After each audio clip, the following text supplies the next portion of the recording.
Hey guys, in this video we're going to take a look at how you can increase the smoothness or remove the blemishes on your selfie during a video call on the Samsung Galaxy S23 series. First, tap on the home button to go back to the home screen. And in order for us to use this feature, we need to turn on video call effects.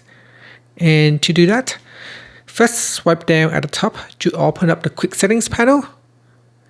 In here, tap on the settings icon. Next, we scroll down and then tap on advanced features. Now go down and turn on video call effects. If the toggle button is switched off, you need to turn it on.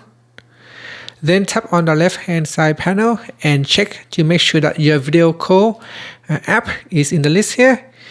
If it is not in the list, then it is not supported to use video call effects.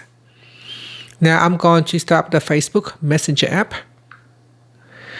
And then tap on the video call button to start the video call. During a video call, you can see there is a floating video call effects button. So you want to tap on that floating button and then tap on face. At the bottom here, you can drag on the bar to decrease or increase the smoothness for your selfie. And that will also help to remove the blemishes on your selfie as well. And that's it. Finally, you can tap on the home button to go back to the home screen. And that is how you can increase the smoothness and remove blemishes on your selfie during a video call on the Samsung Galaxy S23 series. Thank you for watching this video. Please subscribe to my channel for more videos.